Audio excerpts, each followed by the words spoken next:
Hey folks, my name's Alfred.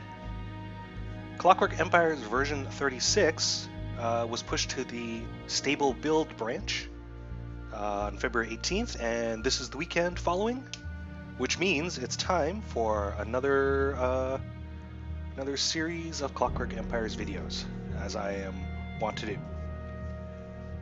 So I'm just going to talk over starting a new session. Let's do this one in new Sogwood. So, the biggest change I suspect players will notice immediately is the introduction of the Fog of War. Similar to other RTS type games, even though this is not really an RTS type game, like StarCraft, for instance, areas that you have not yet explored are just opaque black. However, that's the way it always was, right? But in this revision, areas that your colonists have explored but no longer maintain line of sight to are a less dark black. You'll be able to see as... Oh dear, that's some inconvenient airdrops. As you'll be able to see, colonists will uncover areas by walking into them for whatever reason. However, what will happen is that once they leave that area and there's no one in that area to see, as you can see on the left edge of this screen here, it becomes dark. And yeah, that's a pretty significant feature that was included. It was actually implemented in the game, I believe, either the last experimental push or possibly the one before that. And basically it allows the devs to include things that happen in secret. So sinister, sneaky stuff doesn't necessarily have to happen in the dark. It can happen in explored areas where no one can see. And among other things, it makes tracking bandits who raid your stores, for instance, much harder. It used to be that once you had explored an area, it would just permanently remain explored, and you could see what was going on even if you had no colonists, which was frankly a bit weird, because you're essentially unlocking sort of like your omniscient god vision, right, across the entire map. Yeah, so that's Fog of War. I'll be interested to see how the developers take advantage of that stuff. Now, another major balance change that was introduced in this version was that construction costs have gone up. So building, let's say, this workshop blueprint, instead of just costing 8 logs, it now costs 4 stone and 8 logs. And that's true of every building that you build from this point forward. Some will require logs and bricks, some will require logs and stone. But overall, the cost of stuff has gone up, which in turn means you need to spend more time gathering the appropriate resources. And that in turn means that the overall pace of development is a bit slower, which was actually a deliberate thing on the part of the developers. They're still balancing out sort of the pace of the game. I can see the reasoning for that, I guess. Excuse me. If everything is trivially fast and easy to build, then it's not really rewarding to build any of it, right? To balance that a bit, however, yields from resource harvesting have also been increased. So the amount of stone blocks you can get out of a stone node, or rhyolite node, has been increased, and the amount of timber, or logs, I should say, you'll get out of chopping down a tree has also increased. And also, for the sake of balance, the time it takes to chop down a tree has been increased significantly. So the net effect of all that stuff is development is slower, resources are a little bit more plentiful, the pace of the game has slowed down a bit. I think this is in accord with sort of the devs' overall vision that this game should have as little micromanagement in it as possible. So it should not be about your ability to multitask on the fly. It's supposed to be about, as far as I understand it, Clockwork Empires is intended to be a game about sort of high-level resource management, rather than whether you can micromanage your SCVs to collect Vespine gas in an efficient as manner as possible, right? Not to say that there's anything wrong with that, but I certainly think there's room in the genre for different takes on similar subject matter. Not that this game is anything like StarCraft 2, really. If anything, I enjoyed this game more than I enjoyed StarCraft 2, so maybe it's just the pace or the setting that appeals to me more. Oh, here's a new... Oh, where did he go? Quick, before he disappears into the fog of war. Yes, that little green guy was an iridescent beetle. A couple more types of beetles were introduced with this revision. So we already had the giant beetle. Now we have the iridescent beetle, which is the shiny green one that just scuttled off. And also the regular beetle, which is about the same size, but it's black. We have a friend, Mr. Giant Snail. Let's get a standing order for some planks out of the workshop. So I've assigned a work crew here. Let's say I want them always to maintain 7 planks in the stockpile. Now, one characteristic of the jungle biome compared to the temperate biome is that there are a lot more random fish person attacks. Which is to say there will just be fish people wandering about the map in small groups, instead of compared to the temperate biome, in which they will typically only appear in attack waves. So this map will also see attack waves, but it also has random wandering fishmen. So there are overall more fishmen, basically. Let's clear out some of this crud.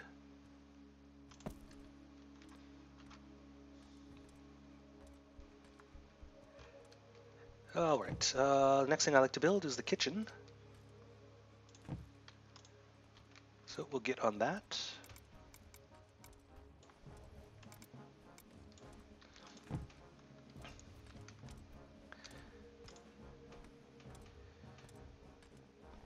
Another thing that's been tweaked lately has been the module placement behavior.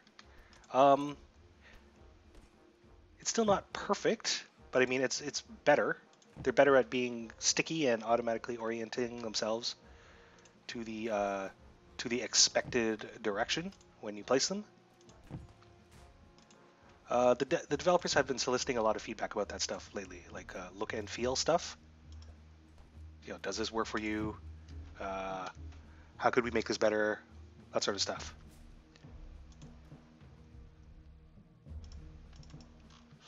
Now, my soldiers are actually doing a pretty good job defending the colony. And that's another area of the game that saw improvement and has been the focus of sort of dev tuning efforts lately. With the new AI, it's not new, but so in one of my previous videos I talked about the brush fire algorithm and pathfinding and things like that, and what that means for colonists who are intended to hang around certain zones or have to flee back to town after being attacked by fishmen. And what that has meant is that soldier behaviors are easier to script in an expected manner, and colonists will do a better job at not wandering off into the dark to die alone and scared.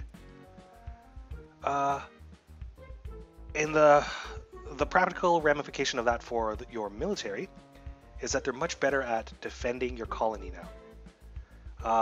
Whereas it used to be necessary for me to plunk down military rally points so my soldiers would know where to go if there was an alert, like fishmen were attacking my lumberjacks on the inside of town. I used to have to manually put down a military rally point so they would run there and defend him. Now, I've played this revision a couple of times in a couple of sessions, and they're actually quite good at getting where they're needed, to the point that I don't need to micromanage them at all. I just let them do their thing, which I think is pretty good. So I'm just going to continue building up the colony here. Now you'll notice this kitchen, again, this kitchen, instead of requiring just logs, now requires stone and logs. And I suspect at this point in any other revision prior to this, oh, that was, what a jerk. The Fishman threw a urchin grenade into my stockpile. What was I saying? Yes, at this point in any other session, I suspect the kitchen would have been finished, right? Building would have been faster. And I also suspect I would have more logs. This being the jungle biome, I think I'm actually going to have to set up a bamboo stand early on, so I have a ready source of wood.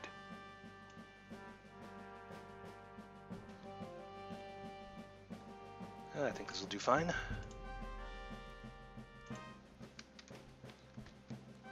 Right, just going to build for a little bit longer.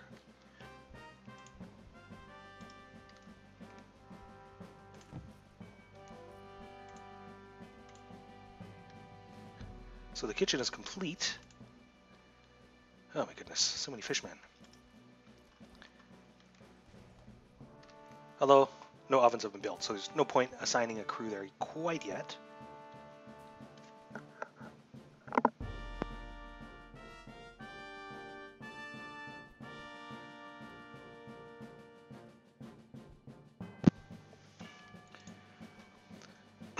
What I suspect I'll do in these sort of videos going forward is that I think I'll spend maybe the first episode of each going through the new stuff. And then after the first episode, I'll just play. I mean, I'll just fart around and build stuff. I mean, I'll continue to point out cool new stuff or interesting mechanics as the playthrough goes on. But I think for some people who are just tuning in to check out what's new this month, I think they can get that with the first episode.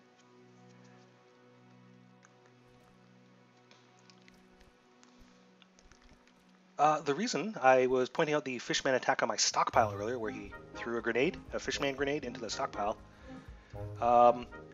is that explosives are able to destroy things. And in particular, explosions can set off other volatile things. So his urchin grenade landed quite close to my landmine, the one I have in my stockpile. If they'd been damaged for some reason by, say, other urchin grenades or whatever exploding ammunition nearby, they also had a chance of exploding, which would have set off this horrible chain reaction. I'm glad it didn't happen because this hamper my early colonization efforts, but I'm kind of disappointed I didn't get to see the chain reaction explosion. But it's cool that it can happen. So I've got some stoves in the kitchen. Let's make a standing order for 7 stew.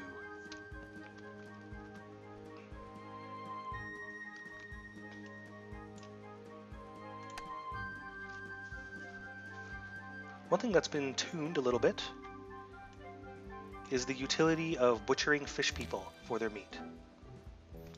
And that's been adjusted down. Basically, it's still possible to manually request that your colonists fillet your Fishman attackers. Huh. I thought she was going to do that. But your colonists are less likely to do so. Like, other stuff is relatively more important. Which is to say they're slightly more reluctant to do it. Because it's kind of gross, and I suspect the developers did not want fish people to become a reliable source of food for your colony. And this jerk is attacking my bamboo plantation.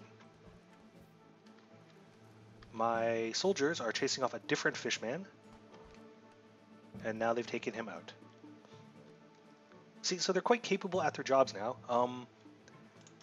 I suspect in this case I need more soldiers. But this is early game, and oh, here we go. What do I want? Materials? I'm quite short on food, actually. Right, I've got 0 prestige, not good, not bad. So I've got just the standard 10 items. I think I'm going to assign a couple more guys out of the general citizenry to be militia. Just I need a stronger standing military presence. So the reason I don't turn my entire colony into militia is that leaves nobody to work in workshops.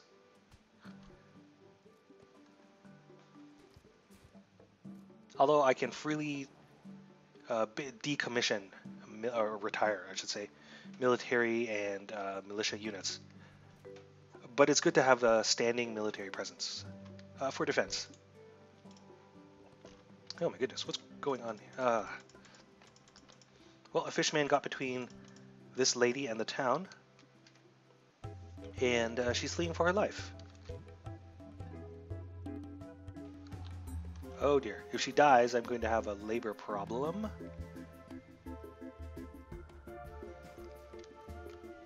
Well, one thing I can point out here is that the Fishmen are shooting at her with the Fishman's spine gun.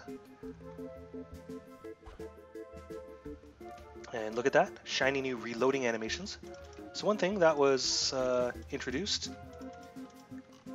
in this patch and in parts, in this patch and the previous patch, or revision I should say, is reloading.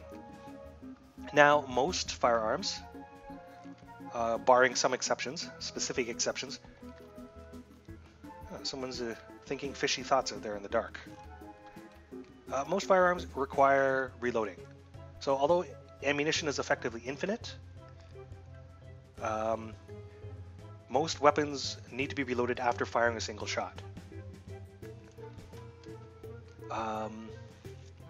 That specific exception is the revolver. The revolver is a new weapon that was introduced recently, and it's an upgrade for the pistol. The revolver does more damage than the pistol. Oh, Edwina Meathook died out in the dark. Time to juggle the work crews. Yes, so the revolver is what was I saying? An upgrade for the pistol. All well and good. As you would expect from a revolver, it can actually fire 6 shots before needing to be reloaded. To build a revolver, you need to have built an arsenal, and then you need to expend the resources to upgrade it, which cost almost the same as an actual pistol, which means a revolver costs about double that of a pistol, but it's a better weapon.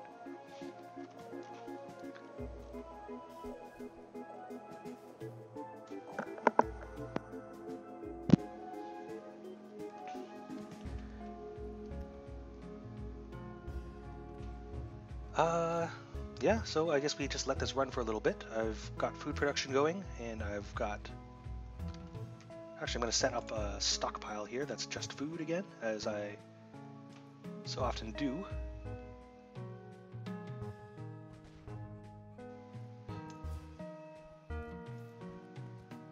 Let's see, I'll take 3 of anyone. As I was saying, I'm going to set up a stockpile just for food. So I can right-click on the food button here, which will turn off every category except for food. And then on these stockpiles, I can left-click on the food icon, which will disable this specific stockpile category. And the same for this one.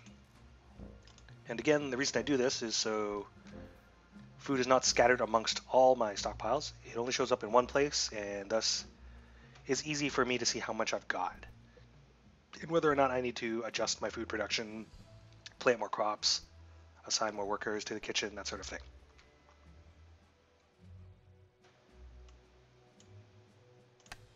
I'm actually just chopping down this random crud for visibility purposes.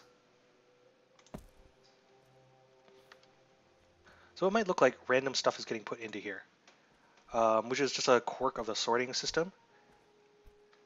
Hauling jobs in progress will always complete, uh, even if their target stockpile changes its filters while the resources are en route. Eventually, they'll get sorted into the correct stockpiles.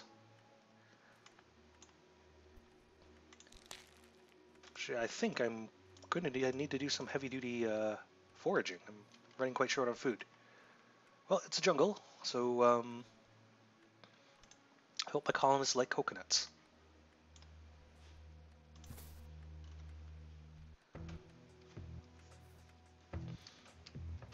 So other new stuff.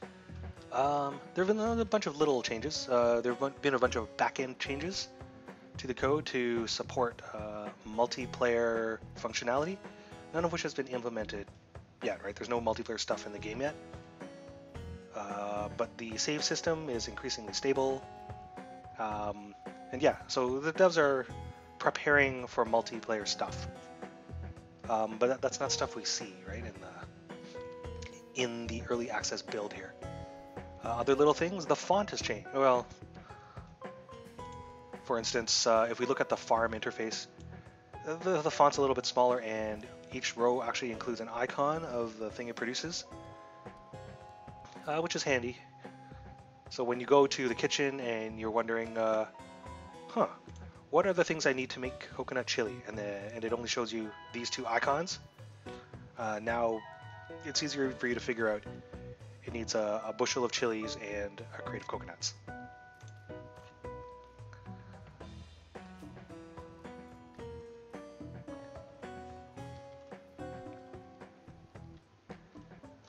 I'm considering cutting down these trees just for the sake of visibility.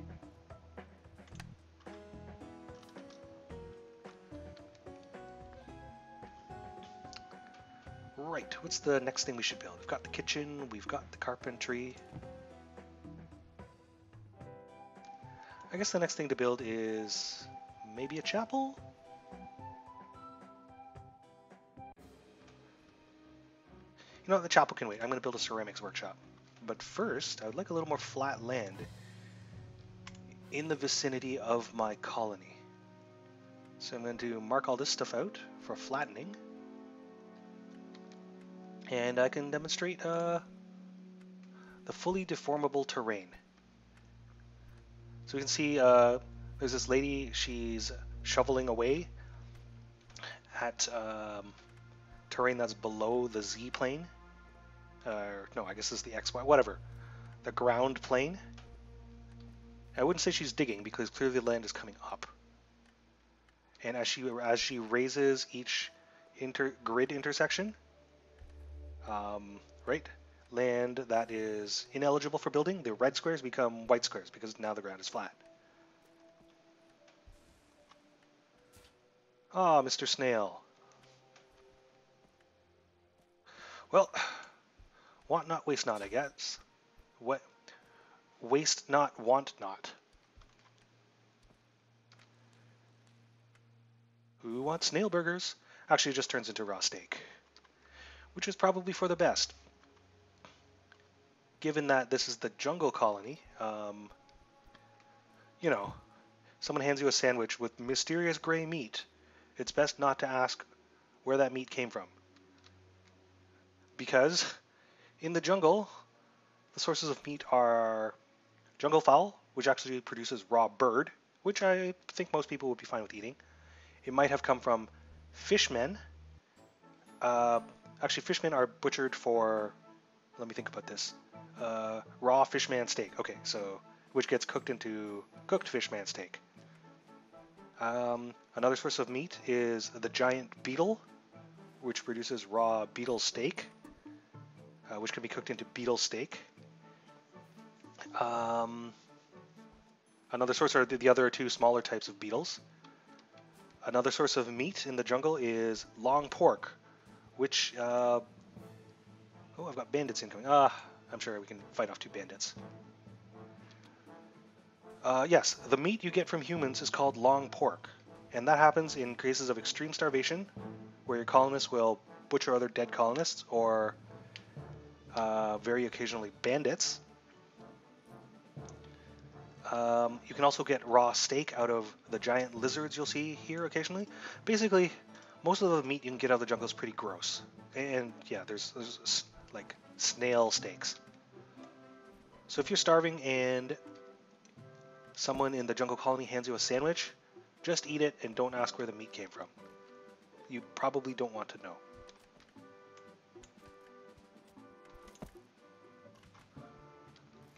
Yes, as I was saying, I'm going to build a ceramics workshop so I can take advantage of that clay node.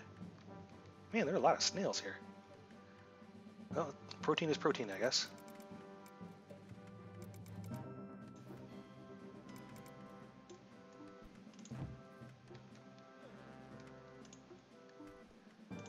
These rolly loading bay doors. Right, let's see. I've got 4 brick. And this is the facility that should make brick, so I should definitely not run out of brick trying to make this facility. To that end, I'm not going to build the kiln that requires brick, because if I wasn't paying attention when I put down the blueprint, and if this building also required brick to construct, then I'll run out of brick, which is terrible. Then the only way I can get brick is to get it by random airdrop. And I think I've said the word brick like 8 times now in the last 30 seconds.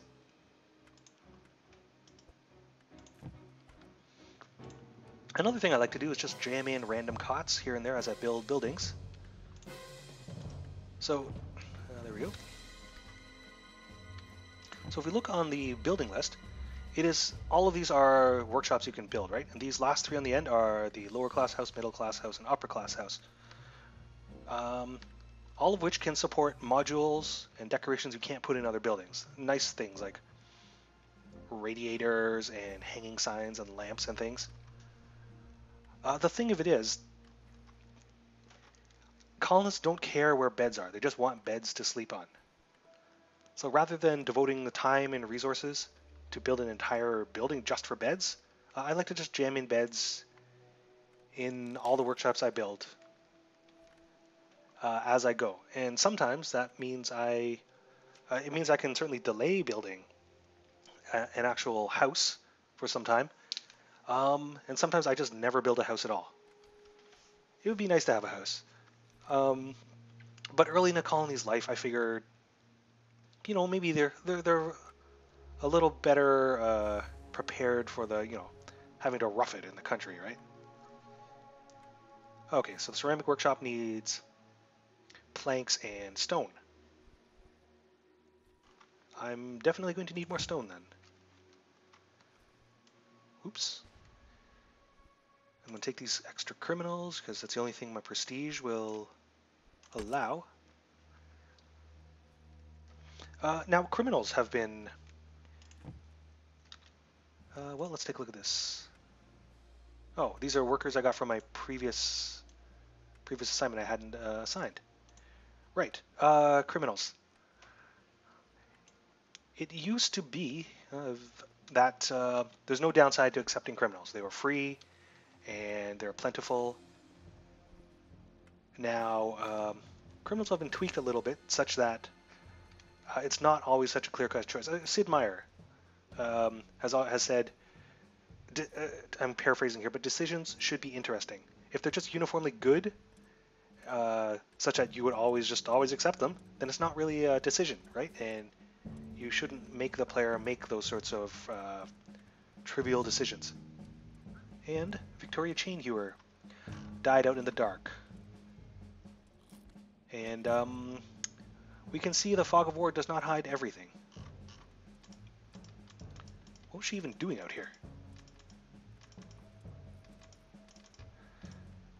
Anyway, yes, so in the interest of making accepting criminals an interesting choice, criminals are now slightly more prone to violence and slightly more inclined to be mad and slightly inclined to form cults when they arrive. Slightly, very slightly. More on that later. I think I'd better just take food here. Yes, so criminals have a slightly greater propensity to form cults. But if the mechanisms you have at your disposal for controlling divisive cult behavior are in place, which is to say the chapel and booze and generally people being happy by having enough to eat and drink and places to sleep, then it shouldn't be a problem. Where it will be a problem is if you accept criminals willy-nilly into an environment that is not stable. So yeah, that's like upper level management stuff, which is pretty cool.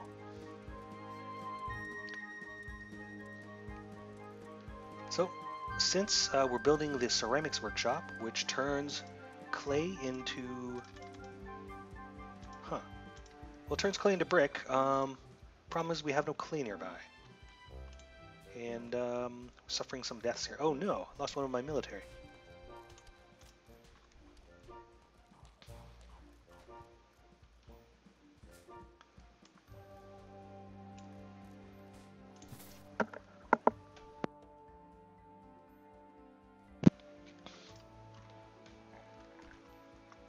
Anyway, things are going apace. As I think I mentioned before, the general pace of the game is a little bit slower, which I'm, totally fine with. I guess my priority right now is finding clay, so I can make brick. Well, I haven't seen any yet. Well, we'll get back to that, I guess. I suppose the next thing I need to build after, well, building the rest of the metal refining chain hinges on, for me, hinges on being able to successfully produce brick. I can produce the smelting and metal smithing modules needed, I think, with just stone and the random finished metal goods that I'll get out of random airdrops. But those modules, the same modules that I can build out of brick instead of stone, will be they'll be better at it. They'll be faster. And that's generally true of things, well, let's take a look at the kitchen modules, for instance. You can build different types of stoves, right? There's the iron oven and the stone oven. The stone oven is just needs 4 stone, which you can find readily from the environment. The iron oven requires brick and pipes and sheets, iron sheets. And so objectively speaking, the iron oven is much more expensive to build than the stone oven. So why would anyone ever build, why would anyone ever build the more expensive oven? Well, it's because the more expensive one is a better oven. It cooks faster. And that's generally true of most modules. So like this ceramics, let's go back to the ceramics workshop here.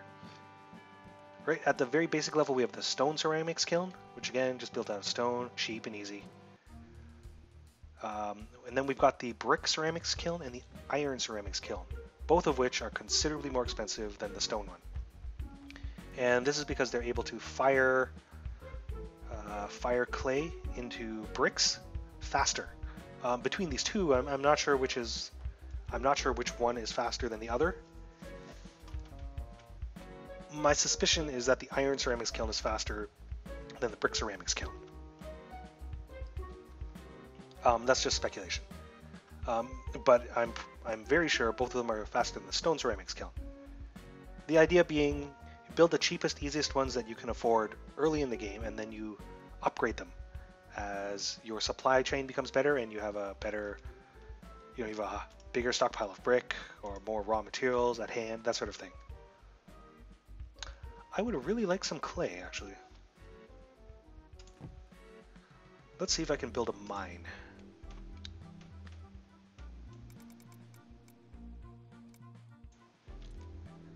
Mine will require stone and planks, which again is which we have in abundance, I believe. The functional module in a mine is the mine shaft module here, which is going to need a metal sheet and planks. Well, I'm going to need to do some more sawing of the carpentry, but we can certainly make more planks, and we've got enough metal sheets. So I'm going to make 2 mineshaft modules here. Now I'm not really sure if one shaft, I'm not really sure if like a mineshaft can accommodate more than 1 miner at a time. I think that might be the case. But just in case, I'm building 2 shafts just so that more people can be mining simultaneously. Man, that's a lot of dead fish people. Soldiers have been busy. Now, I'm not going to assign a work crew to the ceramics workshop because I have no brick and I have no sand. So firing either of these 2 things, I can't actually produce either of those 2 things anyway. What I'm hoping is that my mineshaft will produce both the sand and the clay I need to produce brick and possibly glass, although I certainly have no use for glass yet.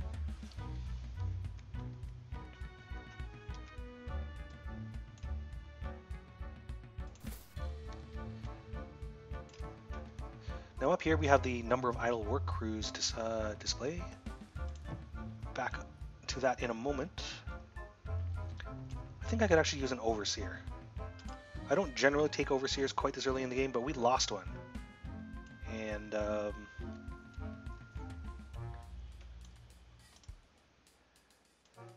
yep, here we go. Incoming Fishman attack. 4 raiders. I think I'm just going to leave our military to handle that autonomously, which is not something I would have said in previous revisions. Six soldiers is probably enough for that, enough to handle them. Let's assign you here. See this weird rainbow effect on this person's portrait? This happens when you open up the work crew menu and the menu refreshes all the portraits of all the people in all the work crews, and one of them happens to be carrying a dead body. The renderer freaks out and it doesn't texture the corpse in their arms properly, which is why you get this weird rainbow corpse effect. Just a little thing, not game breaking.